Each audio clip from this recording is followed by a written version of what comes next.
everyone, and welcome to the first of the Authors in Conversation series from the US and the world at Cornell University Press. My name is Emily Conroy-Krutz, and I'm happy to welcome you all here. This is the first in a planned series that we'll be holding over the next couple of months in this time when we're not meeting together at conferences and don't have wonderful book exhibits to be sharing our authors' work, but wanted to have a chance to profile some new work coming out of the series and get the chance for all of you to interact with our wonderful authors. Before we get started talking about these two fantastic books, though, I wanted to take a quick moment to introduce the new editorial board of the series. We were hoping to introduce ourselves to you all at Schaefer last week, but we'll do it virtually instead. Paul Kramer, if you want to sort of start off introducing yourself as the sort of senior member of the editorial board. Sure. So Paul Kramer, Vanderbilt University. I co-founded the series in 2005 with Mark Bradley.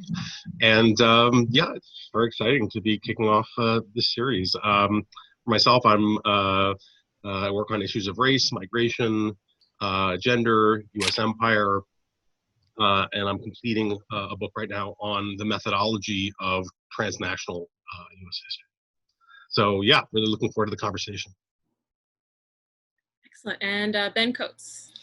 Hi, everyone. I'm Ben Coates. I teach history at Wake Forest University. I've written a lot about law, history of law and American empire, and I'm interested in those issues, as well as issues of internationalism, transnational cooperation. And I'm currently writing a book on the history of international economic sanctions. Awesome. And Judy Wu. Good morning, everybody, or at least it's morning here in California. I'm a professor of Asian American Studies at the University of California, Irvine.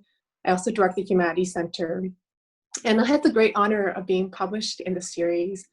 I was at that point starting a second book project, and it was a little bit frightening to begin a project that was not based on a dissertation. And I received so much benefit from working with Paul Kramer, Mark Bradley, and I'm honored to be in a position where I might help mentor other scholars as well. I'm looking forward to the conversation. Awesome. And I'm Emily Conroy-Krutz. I teach at Michigan State University. And like Judy, my first book came out, well, for me it was my first book, came out with the series Christian Imperialism. My work is on religion and empire in the 19th century. I'm working now on a book about missionary connections to diplomacy in the long 19th century. And I'm thrilled to be part of this great team and very excited today to be talking about these wonderful books. So we'll, I think, turn over to Lauren and Kate now. These are two fantastic books that we'll be talking about today. Kate Moran is an assistant professor at St. Louis University and the author of The Imperial Church, Catholic Founding Fathers in the United States Empire. She is also, you can find some of her other writings on this topic in U.S. Catholic Historian and the Journal of the Gilded Age and Progressive Era. She's had fellowships at the Cushwa Center at the Newberry Library, the Fulbright. Lauren Turek is an assistant professor at Trinity University and the author of To Bring the Good News to All Nations. She is, her other writings on this topic can be found in Diplomatic History, in the Journal of American Studies, in Religions, and she also has had many impressive fellowships and awards through the Danforth Center on Religion and Politics at WashU, the Beveridge Grant from the AHA, and the Mellon. Really thrilled to have these two impressive women with us today talking about their new work. So the format that we're going to be doing right now is we will have Kate and Lauren have a little bit of time to introduce their work to us, and then we're going to turn it over to conversation and questions and answers. In this webinar, you can use the Q&A function to ask questions, and I will present them to the authors as we get into that conversation part of our discussion. So we're going to start off with Kate Moran, if you want to get us going. Yeah, thank you. So thank you so much, Emily, and thank you to the editorial board and to Cornell for just hosting this. It is a wonderful, and thank you all for being here. I guess there's 50 people at this point. It's just a wonderful opportunity to get to talk about a book that's come out otherwise in kind of a time of isolation. So I'm very grateful for that. I'll start off just by saying that my book, The Imperial Church, is about the role of religion, and specifically Roman Catholicism, in the rhetoric of US empire. But to describe more what I mean by this, I think it might be useful to start with something that's happening right now, which is that in California, as some of you may know, activists have been toppling statues of Junipero Serra. Serra is a Roman Catholic saint. He was also the Spanish Franciscan missionary who, beginning in 1769, initiated the founding of the California mission system. So as his statues go down, I think it's important to ask ourselves not only who Serra was, but also why so many public statues of him exist in the first place. Who raised them and why? If statues are essentially historical arguments in bronze and stone, what are those arguments? And this is essentially what my book is about, although it extends well beyond Serra and well beyond statues. So the Imperial Church examines widespread celebrations of Catholic missionary pasts during the Gilded Age and Progressive Era. It analyzes monuments and monument raising, but also pageantry and poetry, government reports and congressional speeches, travelogues, and so on. And it does this in relation to three particular sites and circumstances. The first is in the Upper Midwest in the 1870s, when a kind of celebratory commemorative culture arose around Jacques Marquette, the French Jesuit missionary and explorer. The second is the celebration of Serra in Southern California, which began around the 1880s. And the third is the American celebration, although a much more ambivalent celebration, of historical Spanish friars in the Philippines after 1898. And it's important to note that these are not the same stories, and they were products of specific times and places, and it's important not to conflate them.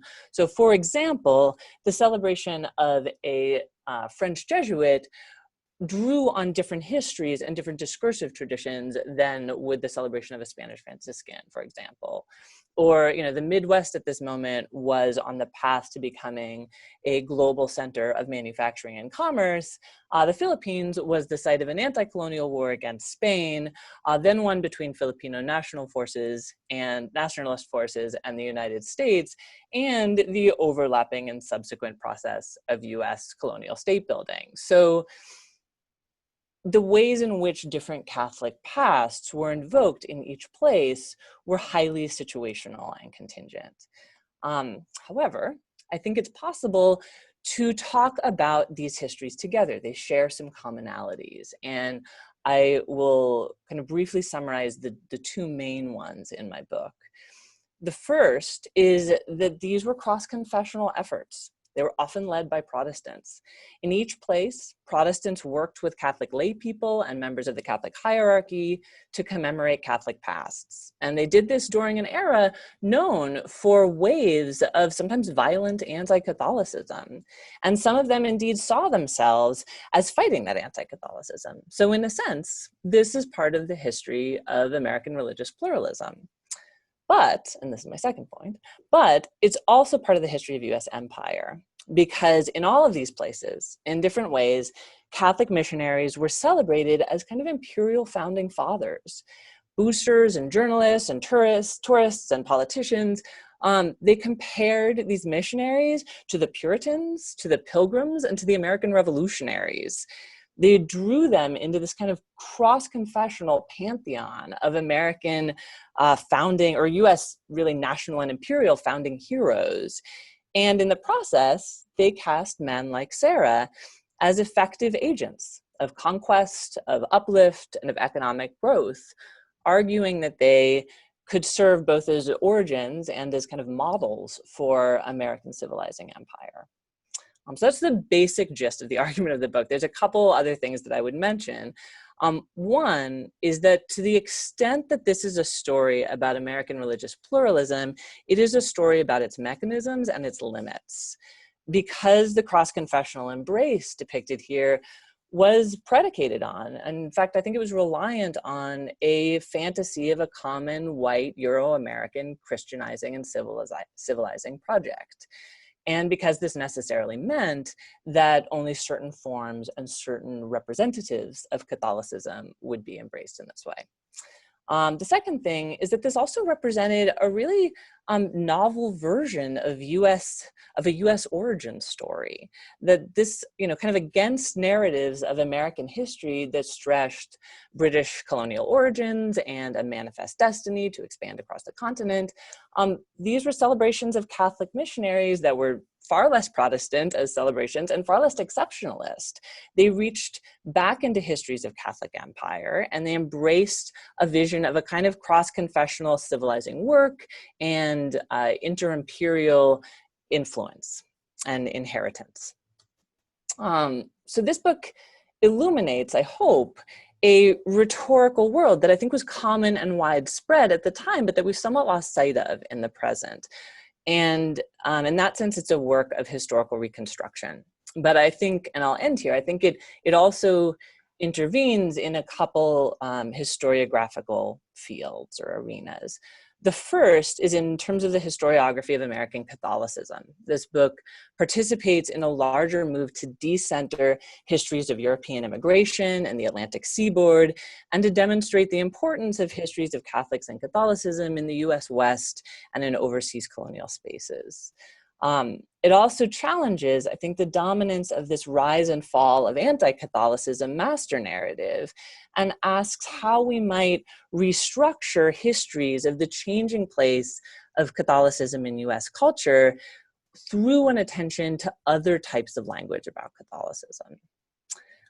In terms of the history of US empire, finally, I think this book participates in a larger effort, and one, I would say, pioneered by people in this Zoom, and certainly people in this book series, and its editors, a larger attention to demonstrate that an attention to religious ideas and actors is central to understanding the changing place of the US in the world.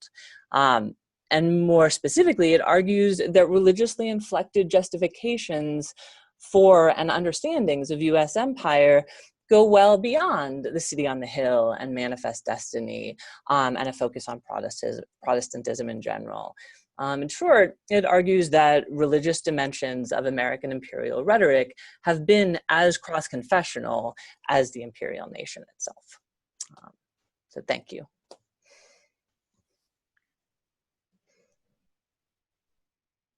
Thank you. Lauren, do you want to tell us about your book? Absolutely. Thank you so much to Emily and the other editors for organizing this. It's really exciting to get to talk about the book. So my book, To Bring the Good News to All Nations, tells the story of how and why politically conservative and predominantly white evangelical groups in the United States became an influential lobbying force on issues related to US foreign relations, particularly human rights and religious freedom, starting in about the 1970s. And what I do in the book is explain the spiritual and ideological beliefs that motivated these evangelicals to engage in foreign policy activism, the manner in which they became effective foreign policy advocates, and then provide regional examples of how that lobby actually worked to shape policy. And so the causes that white evangelical activists took up in the 1970s reflected a blend of political and spiritual beliefs that together came to define a new conservative Christian foreign policy and human rights agenda. These evangelicals were particularly motivated by a desire to fulfill the Great Commission or the scriptural mandate to go into all the world and proclaim the good news to the whole creation in order to make disciples of all nations. So in other words, these evangelicals believed they had a biblical duty to evangelize and spread their faith worldwide.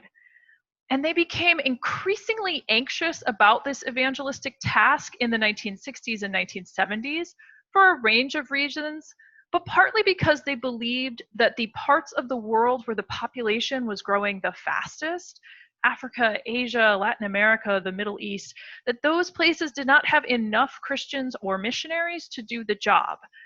They said there were some 2 billion people in the world who remained unevangelized, And they really wanted to set out to reach all of those folks so they could fulfill their mission. And they also wanted to reach people living in communist countries and under other systems that restricted religious practice. So there is this revival of efforts to evangelism, some of which come through technology, radio and satellites to broadcast into areas that evangelicals deemed hostile to the gospel, but also through missionary work and efforts to network with evangelicals from other countries who were working to evangelize their own countrymen. And this global evangelical network emerged in the 1970s in part through these efforts where evangelicals were coming from across the globe to share information with each other, to debate each other about issues of empire, and to try to collaborate to achieve the Great Commission. And while they did this work, US evangelicals became more aware of what was happening in the world around them. They become even more aware of the types of persecution that Christians faced in some parts of the world. And they came to theorize about the ways in which this persecution threatened their mission to evangelize the world.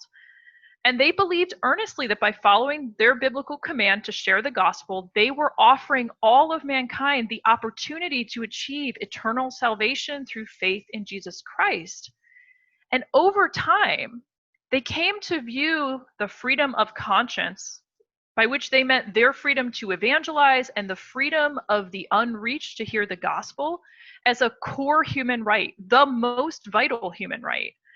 For these evangelicals, no earthly privation, no physical torment compared to the loss of potential ultimate salvation. Now, as white evangelicals gained more and more political power in the 1970s as part of a larger rise of the religious right, they were better able to use their political influence to shape foreign policy. Their missionary work, the networking that they were doing had given them this direct insight into religious persecution and state violence abroad. And evangelicals, with this greater political power, start to lobby Congress, asking Congress to impose economic and diplomatic sanctions on countries that persecuted Christians, like the Soviet Union. And when evangelicals identified anti-communist or pro-evangelical leaders in other parts of the world, they pushed the United States to implement policies that would benefit those regimes, even when those regimes were extremely authoritarian or repressive, such as in Guatemala. And what I found through case studies in US evangelical relationships with the Soviet bloc, with Guatemala, and with South Africa is that evangelicals often used human rights language to frame their advocacy for particular interventions in US foreign policy. Now, they have a very narrow, very particularistic conception of human rights. It's the freedom of religion or the freedom of conscience as the primary right. And so they're advocating primarily for religious liberty, not for a more expansive human rights vision that we see with secular or politically liberal organizations like Amnesty International. But one of the core arguments that I make in the book is that by focusing, by sort of creating this very narrow human rights vision, they actually define a human rights vision for conservatives more broadly that proves very influential in shaping US human rights policies during the Reagan years and beyond. So the book then puts the rise of the religious right in a global context. It looks at the ways in which the international human rights movement of the 1970s is, it's a contest defining what human rights is, and that conservatives seek very much to influence that discussion because it shapes policy. And it shows how non-state actors can shape foreign policy, particularly religious non-state actors, both in terms of US policies, but also international politics. Thank you. Thank you so much. So we're starting to have a couple of questions come in on the Q&A, and I encourage others who have questions to ask them. But I wanted to get started off with a question for you both. One of the things that reading your book side by side really does stand out is that you both make excellent use of case studies, 3 per book. And I was wondering, as I was sort of thinking about this, if you could talk a little bit more about how you selected your places, why you chose these case studies, and also if you could have added some other spaces, where might you have looked? Do you have a sense of whether that might have changed your story at all?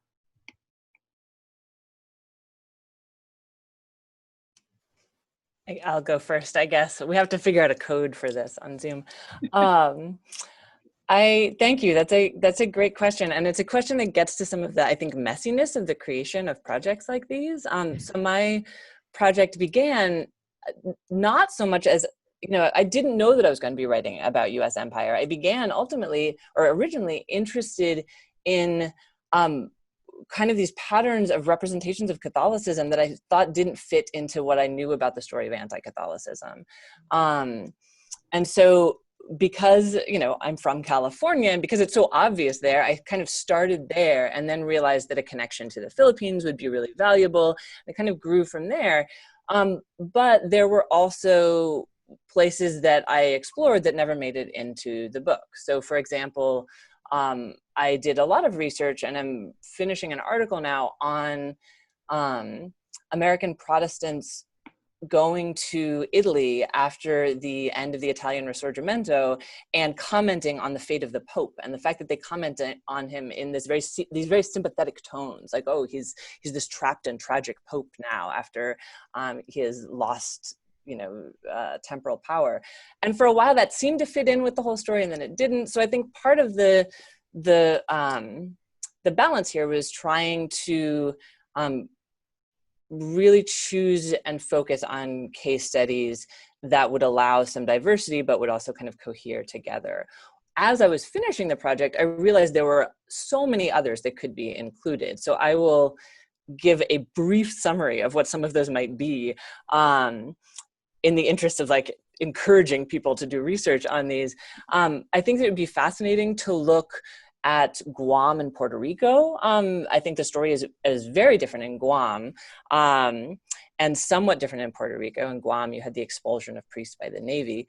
I think, there is a version of this to be told if you look at St. Augustine, if you look at the U.S. Southwest, particularly commemorations of Kino.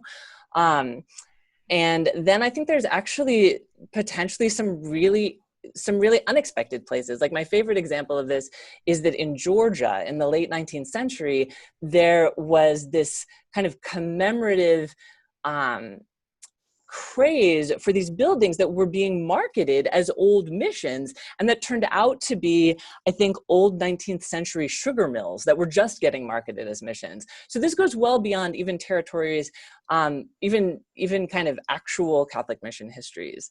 So I guess if I were to continue doing this, those are some of the places I would go. Awesome. Yeah, I also think it's so fascinating the way that into figuring out which case studies should go into a book as you're planning a project. One of the things that I was excited about in terms of my project was thinking about the ways that a lot of these stories transcend the Cold War. And yet what I ended up doing was picking, because I was focused on US foreign relations and policy making during the 1970s and 1980s, thinking about which regions of the world were particular hotspots in terms of US interest abroad and US concerns about the Cold War. And so the Soviet Union, the Soviet bloc, was a particularly significant one. There's a lot of early advocacy from evangelical groups on behalf of persecuted Christians in the Soviet Union.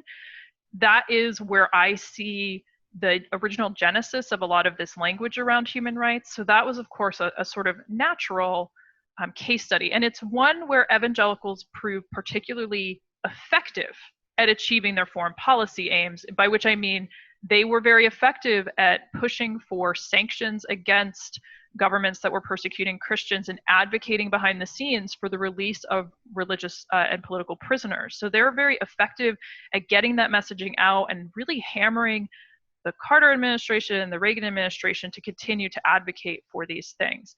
And there's a lot of congressional support for that, which of course helps.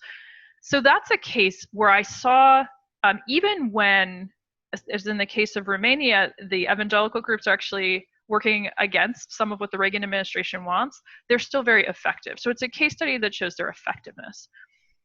Another Cold War hotspot, of course, is Central America. And the case of Guatemala is an interesting one there that I chose in part because, again, they're quite effective in lending support to this evangelical dictator, Rios Montt, who I write about. But they're effective not necessarily through Congress. There's a tremendous amount of congressional resistance in the 1980s to lending support to U.S. efforts to support these authoritarian, brutally repressive regimes. There's real pushback from human rights advocates in Congress for that. And so evangelicals using the language of human rights to lend support to this authoritarian leader. It's very interesting, as is the way in which they work around Congress by looking for their own fundraising, their own kind of PR campaigns. So that becomes an interesting case study, one where they're not necessarily getting what they want from Congress, but they're still affecting change on the ground. And then the South Africa case that I chose is more a case of complexity, a case where evangelicals, although they are evangelicals in South Africa, the conservative ones that I look at, are lobbying for kind of gradualism in the case of South Africa and the end of apartheid. They lend a lot of lip service to saying that they oppose apartheid, but they're very concerned about the potential spread of communism there, that they attribute, they link Marxism with the ANC. They're very worried about that.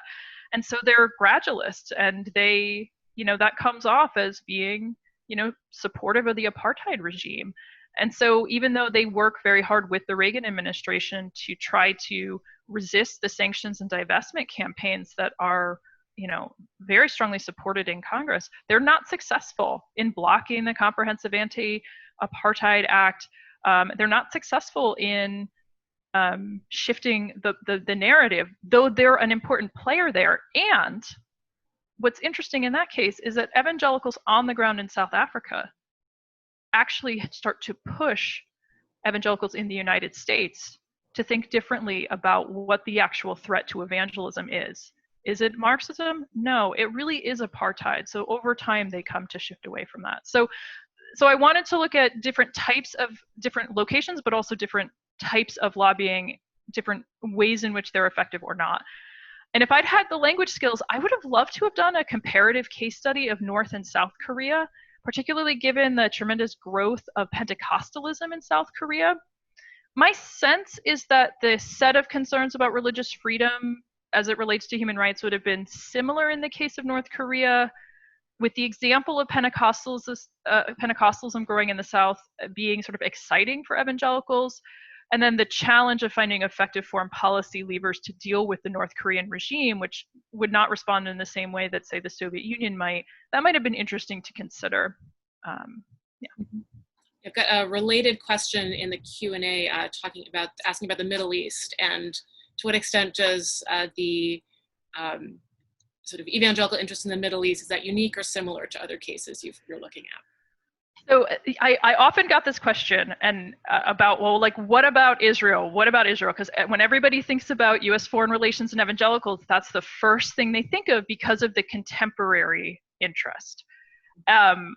I did not specifically want to look at that one because there's so much writing about it. And there is this fantastic book that came out recently by Dan Hummel, Covenant Brothers, that talks about evangelical interest in Israel and notes that there isn't the kind of focus on evangelism. They specifically aren't evangelizing there. They have a different set of goals. His book really goes into this in detail. I think Israel is a sort of separate case, right? Other parts of the Middle East are much more similar in the ways that evangelicals use this kind of human rights language. And I do talk a bit about Lebanon and some other places in the book. But Israel seems to be a sort of singular, separate piece. The human rights language is a little bit different there. And Dan Hummel, I think, covers it beautifully. So everyone should go read his book too.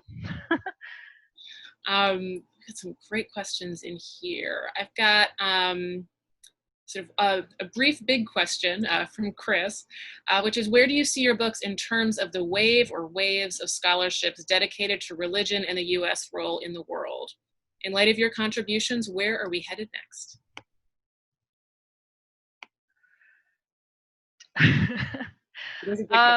That's a big question. So I think one of the things that I see is continued discussions about non-state actors. So thinking about the ways in which affinity groups, whether that's religious, whether those are activist, whatever type of affinity it might be, that those affinity groups can really affect policy, the US policy towards the world, but also conversations in the international arena about global affairs. So I'm not sure exactly where things are going, but I anticipate seeing a lot more work coming out continuing to look at non-state actors. I'm not sure. Kate, what do you think?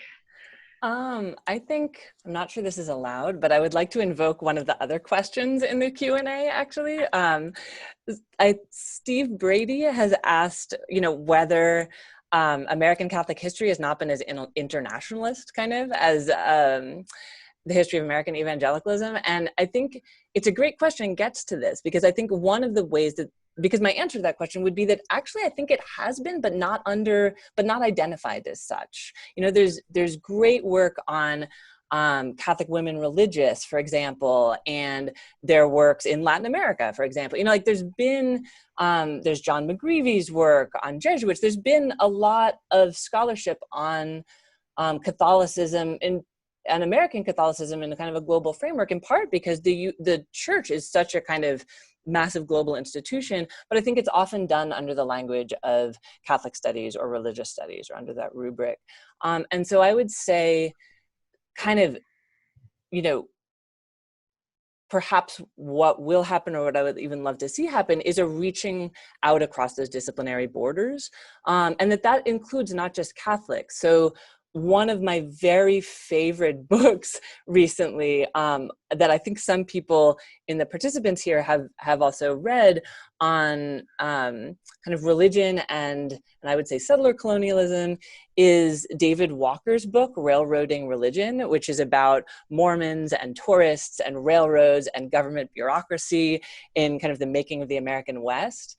And so I think that looking at different religious or confessional groups and work done kind of under the rubric of religious studies, as well as history and the history of foreign relations, that there's new work to be done and also new pathways to be created. Mm-hmm.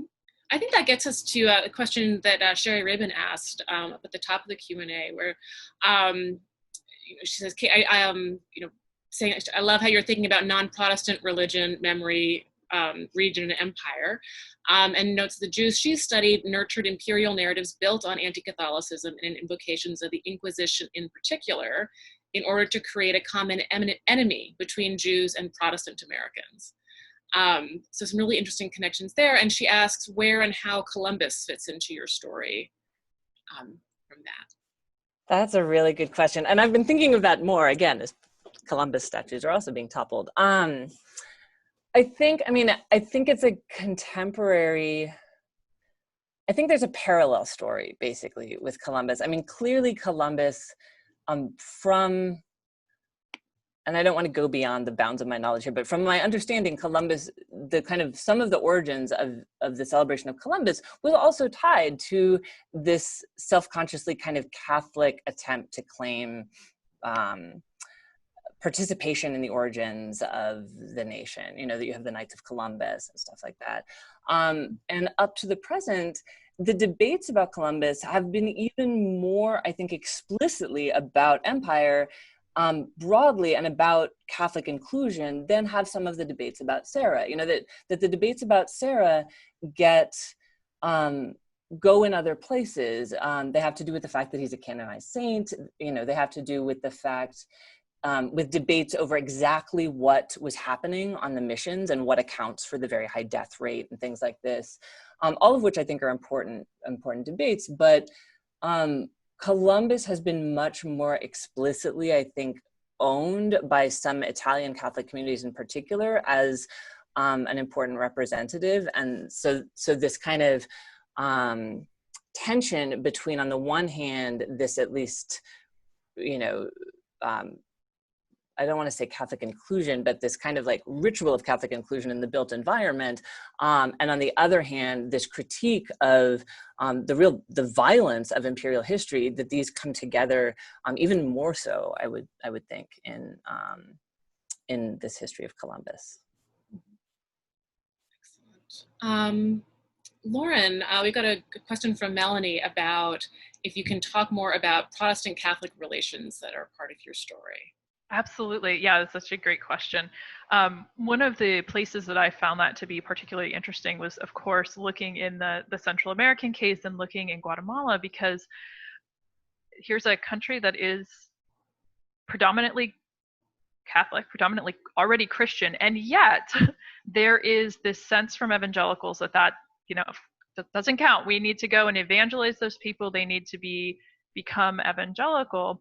And so there is a real tension as evangelical groups start to go down to do their missionary work in Central America. And they'd been there since the 19th century, but there is this explosion of the population growth of evangelicalism in the 1970s. So this is a place where that timeline really matters, because of course evangelicals have been talking about many of these issues of going out and evangelizing the world for a very long time, as your books both show. But there's something happening in the 1970s in terms of where the population is growing and where there's opportunity, there's kind of missionary opportunity. And so what I noticed is that particularly after natural disasters, evangelicals would kind of go in and see these natural disasters. Like there's this earthquake in Guatemala in 1976.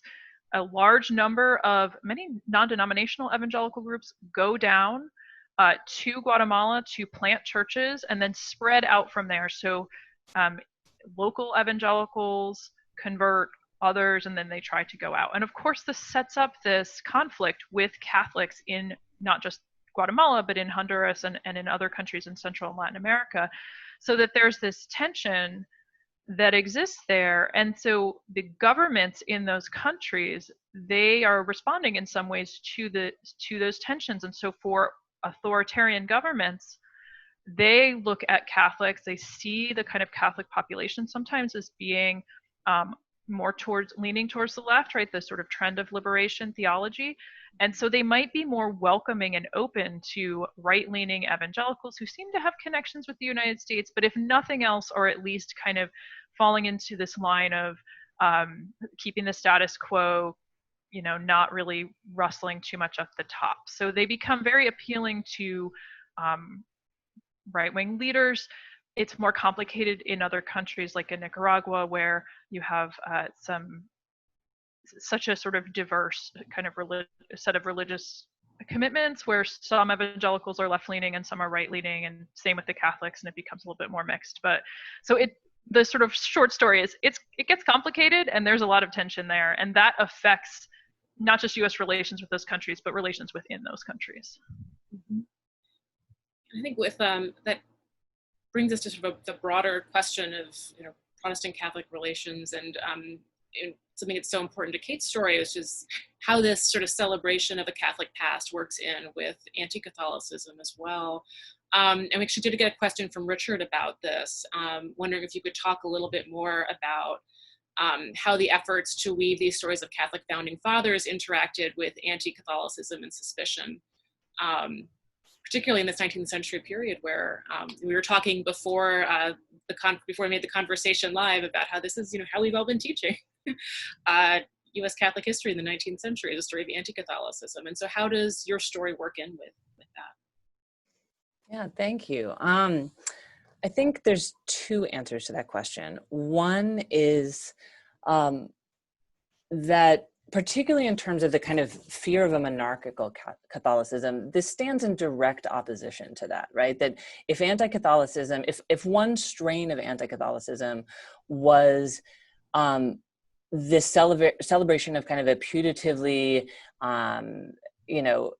independent Republican nation against the monarchy and despotism and obscurantism of the Roman Church, that really gets dropped here. And it gets dropped on both sides. That on the one hand, the church is not described so often as monarchical and despotic, but on the other hand, there's a lot less language about the, independence and Republican nature of the United States, that it's this part of this kind of that civilization becomes that a civilizing project becomes what unites everybody.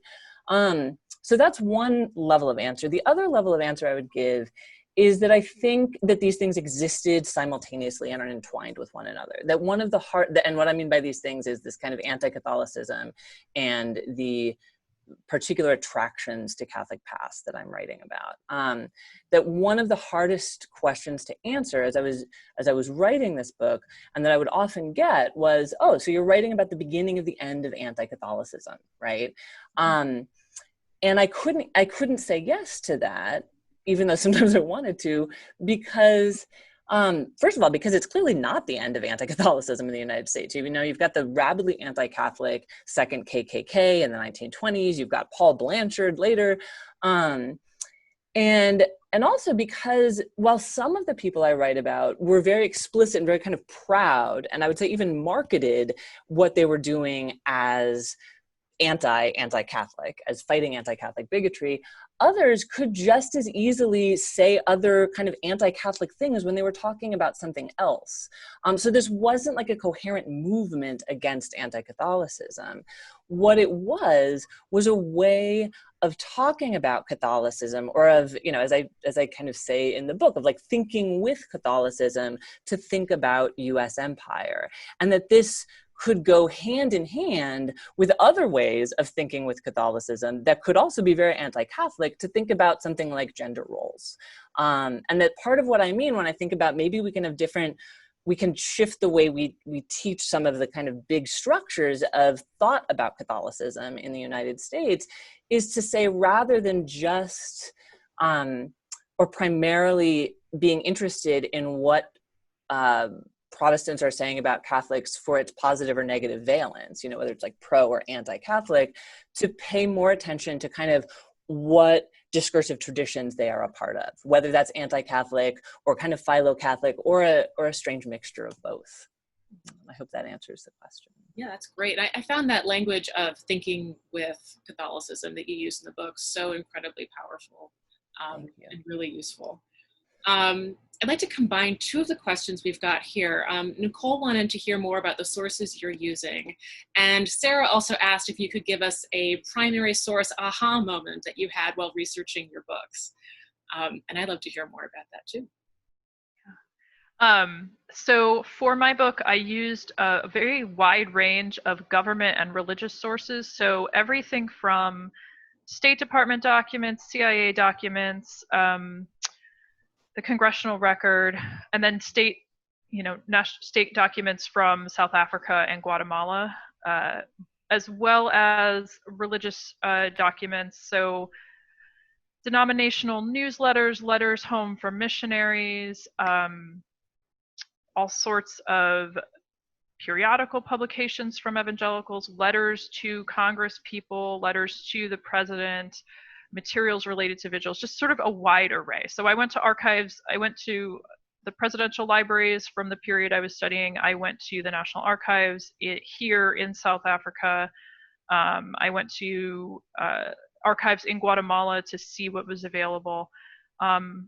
So it's just a wide range of material. And part of that is because one of the challenges in trying to show how a domestic interest group shapes foreign policies, you're trying to find that connection mechanism between the rhetoric that they're using, the interest that they have, and the actual policy that gets put in place. So a lot of it is looking at repetition of language, repetition of ideas, lobbying. So what are they saying in congressional hearings? Are we seeing that being picked up by congressmen and congresswomen as they talk about these issues? So a lot of it's tracing those connections. And so to talk to Sarah's question, I think one of the most exciting things that I found was when I was at the Reagan Library, I came across letters and sort of writings from some of the folks who had gone to Guatemala, some of the sort of evangelical leaders who had gone to Guatemala on a kind of state visit to see how great things were going down there in the midst of this genocide that's unfolding.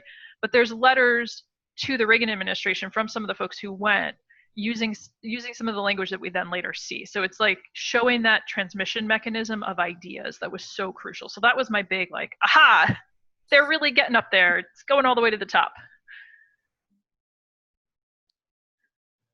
Yeah, I would say that I would echo Lauren in what I was looking for was repetition in various places.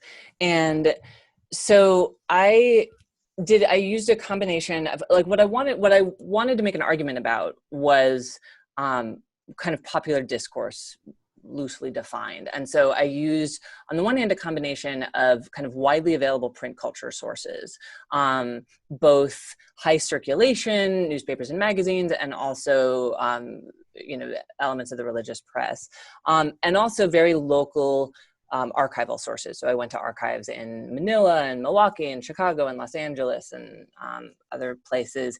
And what I tried to do was find a kind of talking point around, like something that people were talking about, and then just kind of search for more talking about that. So that's how I ended up kind of focusing this down on missionaries in particular, because there were other really interesting ways that Catholicism and the state or things like that were being talked about in these places, but it helped to focus, for example, in the Midwest on Marquette and commemorations of Marquette. And the more that I looked at language from Marquette, then I would discover things like in the archives, there was this Marquette political club that was a Republican political club that was almost entirely not Catholic as far as I could tell, but that that adopted the name of Marquette and had all these kind of rituals and banquets surrounding that. And I could look at what that meant, that kind of thing.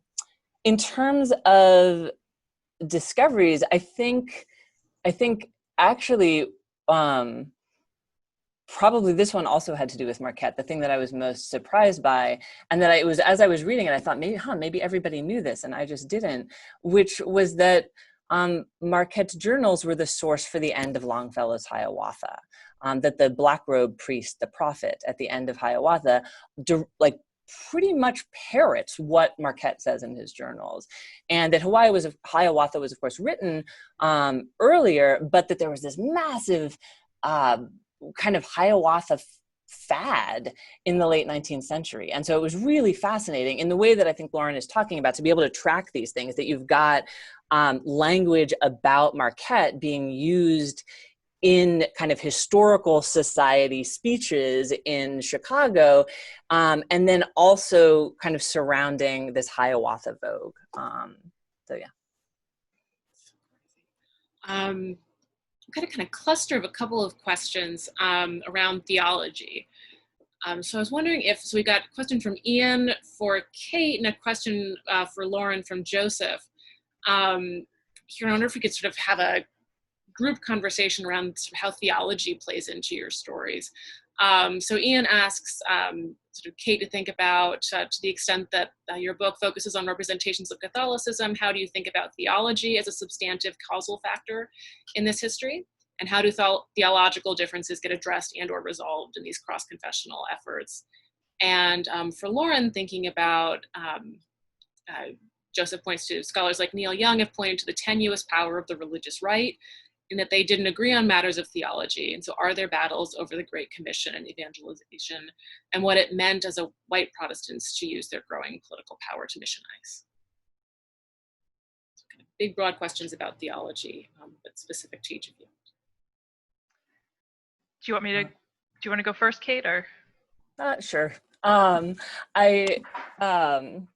see, I think that my answer to that question would be twofold again, that, on the one hand, I think that largely theological differences were elided, and that they were, and I want to say this with kind of a big asterisk. So in my book, the people that I'm writing about, theological differences were elided, and that they were elided mainly by focusing on things that could kind of be written as common Christian traits, even if they weren't necessarily. So a great example of this is the veneration for the Virgin Mary, right? That there's this way in the 19th century, and other people have written about this really well, that you start to see kind of liberal Protestant embraces of the Virgin Mary that are still very different from the way that Catholics think about the Virgin Mary, but that when you have Marquette again, really being written about, I think quite accurately according to his journals, as very devoted to the Virgin Mary. That is what, you know, when Protestants are writing about that, they can write about how this is a maternalist, and this is about his love for his like earthly mother and his divine mother. When Catholics write about it, they really focus on the fact that Marquette was devoted to the Virgin Mary, understood as part of the Catholic dogma of the Immaculate Conception. And that, so he called her the Virgin Immaculate, and that this was a huge tension point between Catholics and Protestants. But kind of in talking about the Virgin Mary very broadly, many of the kind of Protestant fans of Marquette got around that.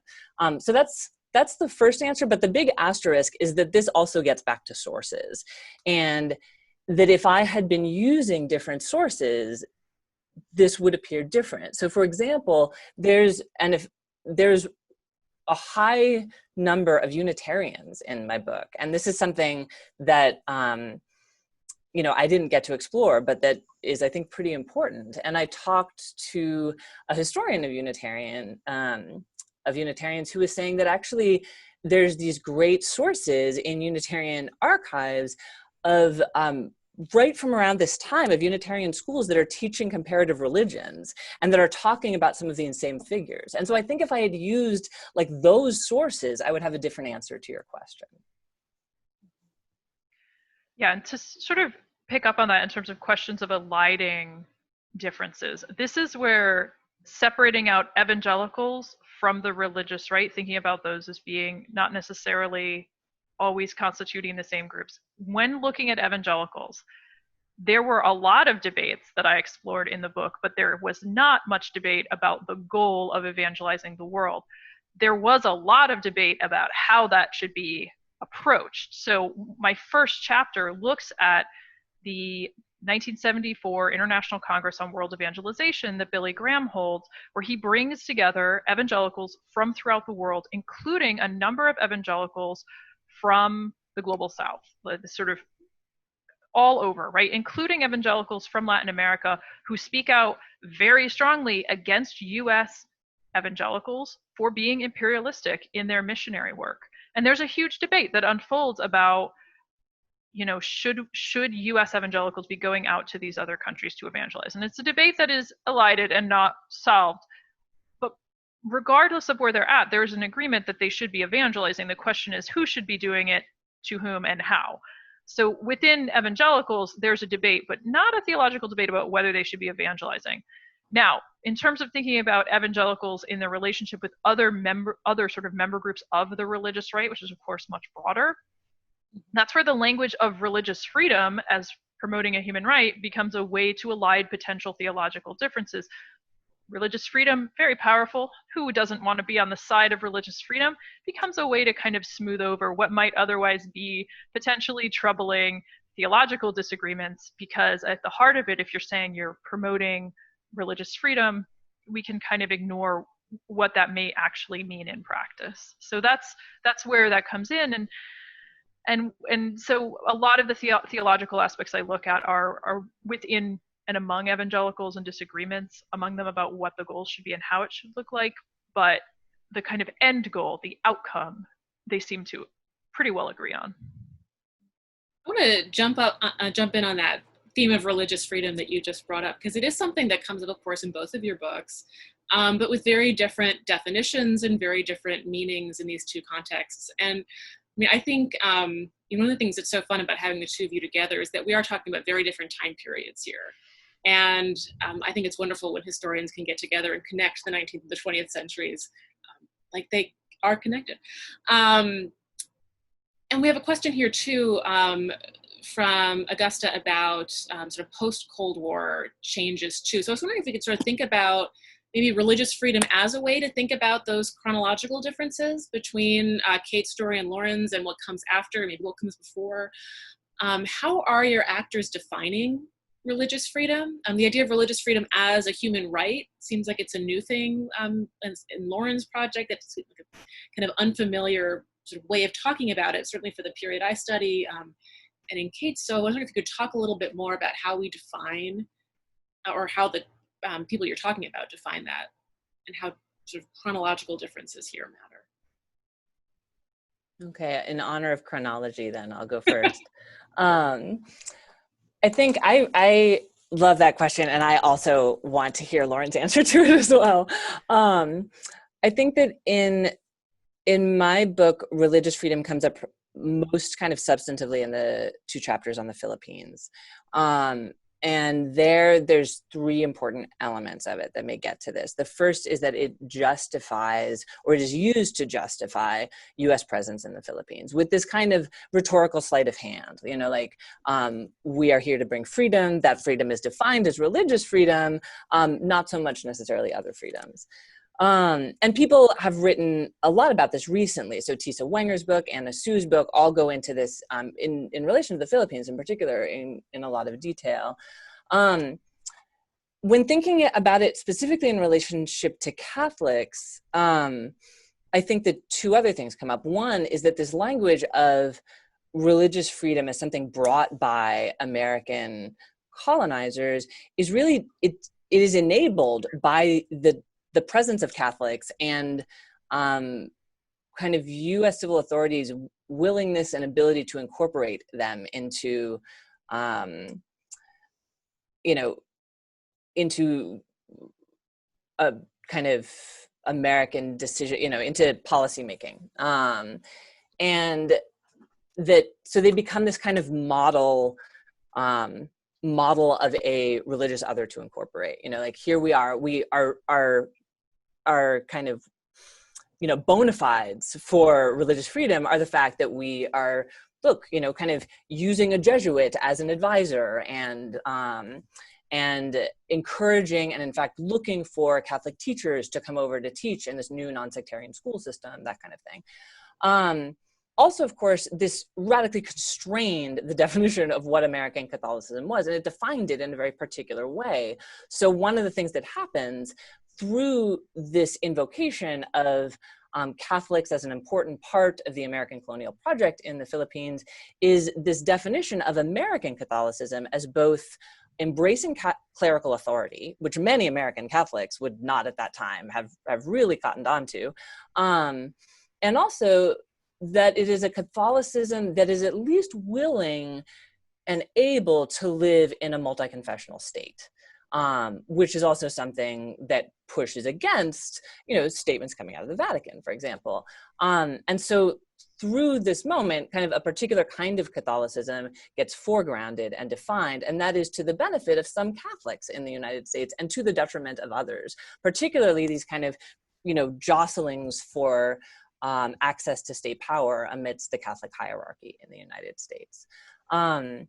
In terms of how that connects up later, what I am particularly interested in is, I wonder if the language of human rights is this kind of interesting vector here, because when I think about what this language of religious freedom and claims to it are doing in the Philippines, they seem to be doing some of the same things that claims to being able to embody a human rights agenda might do later, but without some of the same underlying assumptions that kind of undergird human rights language and the rise of human rights language as an important international language, which I know Lauren can speak to better than I can. Well, I think that's key, though, is the language and the potential power of it, the process by which that language, such as from the Universal Declaration on Human Rights, though gradually becomes a norm, becomes a way of understanding or trying to shape the ways that countries interact, not just with each other, but take care of their own people or their sort of sovereign interests.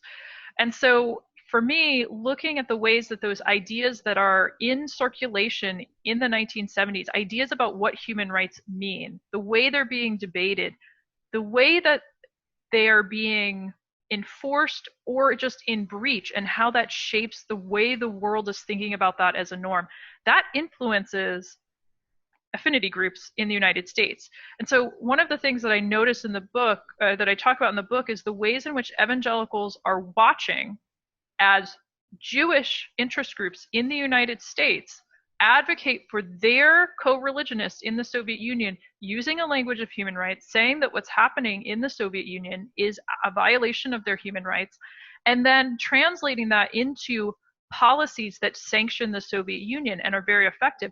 Evangelicals are watching Jewish interest groups, Jewish lobbying groups, achieving that, and they are explicitly writing in their magazines, why aren't we doing this for our brethren? Why aren't we doing this for Christians in the Soviet Union? And so you can actually see how they are noticing the power of the language of human rights as a norm, as an idea, and then they start to incorporate it in their own campaigns to support the suffering church abroad. So that's one area where I see that kind of evolving, and then they become part of that debate over what it is that human rights means. Do we mean civil rights? Do we mean rights to bodily integrity, to a certain standard of living, or do we literally mean a very narrow right to conscience, right? And so that's kind of in debate throughout, and we know that the Reagan administration is looking for a much more constrained view of rights for a variety of reasons. After the Cold War, a lot of the concerns about anti-communism, that's declining as that main adversary has gone away, but the issue of religious freedom remains, because of course the Soviet Union and China, those were not the only countries that were persecuting Christians. So then the attention can turn to supporting the growth of religious groups in what was then the CIS, the Commonwealth of Independent States, sort of what happens after the Soviet Union collapses. And of course in the book I talk about how Gorbachev and members of the KGB actually start inviting evangelicals to come in to teach them about civil society, which is fascinating and bizarre. But then evangelicals find that they have been very effective in organizing around this question of religious freedom, and they become key advocates for the International Religious Freedom Act that passes in 1998 in the United States, and then sets up a whole sort of apparatus within the State Department for advocating for religious freedom, which opens so many questions about which folks like Beth Hurd have addressed, like how do we define religion and religious freedom in terms of our foreign policy? These are some sort of big religious studies questions about, well, what is religion, that are then being kind of not fully addressed in terms of U.S. foreign policy making in the more contemporary era, but evangelicals are at the table, they're making these conversations. And so that sort of question of religious freedom, it becomes a way for them to really establish themselves as key interlocutors in a broader conversation about U.S. foreign relations in the most recent era. So we are coming close to the end of our time, and we still have a lot of great questions here. I wanted to sort of pull out one to sort of end on. Ben asks if you would tell us a little bit more about one of the characters in your book that you enjoyed discovering and are excited to share with your readers. Thought that might be a fun way for us to go at. We've heard some great stories so far, but if there's any little people you want us to introduce us to as we finish up our time together today.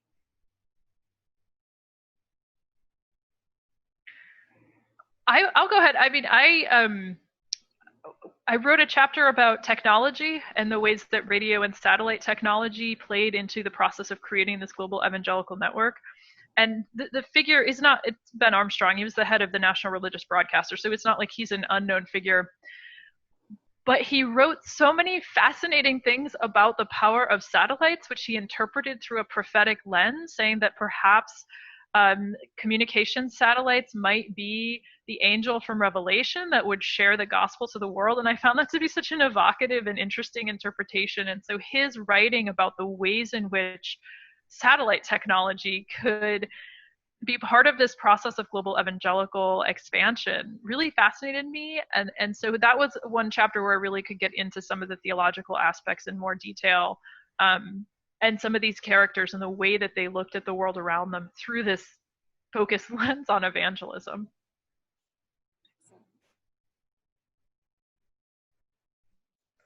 Gosh, I find that a really hard question, actually. I think because maybe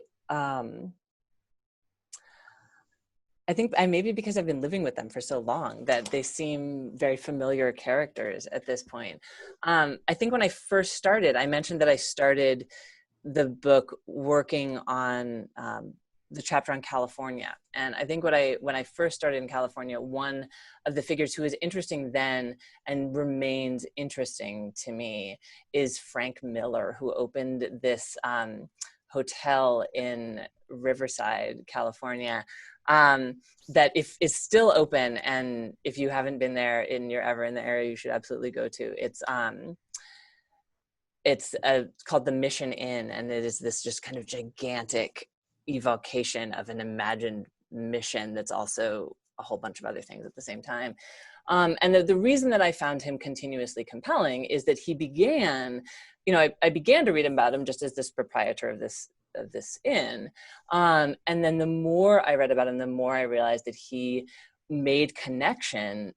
I was able to connect through him a lot of the things that I sensed were connected, but I couldn't quite track. So for example, he was very interested in Sherman Institute, which was an off-reservation Indian boarding school right nearby, and actually was influential in getting it placed where it was, in part because he believed quite correctly that it could be used as part of a tourist push, that people could come to California and see this like Mission Inn and see old Mission ruins, and then also see this boarding school built, by the way, in Mission influenced architecture, and kind of connect up the history to the present in a way that I gets at a question that Jen Graber is asking also about schooling. And that he had students from that school, he invited them or asked them to, not quite sure about the mechanisms of this, but come to the inn to participate in musical events and pageants in various ways, some of which involved kind of showcasing things like, Hopi musical forms. Other times he had younger students playing the role of mission neophytes, of mission Indians. And so the more that I looked into Frank Miller and what exactly he was doing, the more that I got a sense of kind of what some of the stakes well beyond tourism, but highly connected to the tourist industry in California, were for this celebration of Sarah and the California missions. Fabulous. Yeah, those were both incredibly interesting figures to read about, I will say. The picture of Miller, too, was really striking that you have in there. So we are out of time. I'm sorry, we had some other excellent questions here. This was such a treat to get to talk with both Kate and Lauren about their books. If you all who are watching have not yet had the chance to pick them up, please do. You can find out about these books and even more in the Cornell U.S. and the World series on Cornell University Press's website. Thank you so much, Kate. Thank you, Lauren. And stay tuned to hear more about upcoming Authors in Conversations events, which we will be having over the coming months. Thank you so much. Thank you.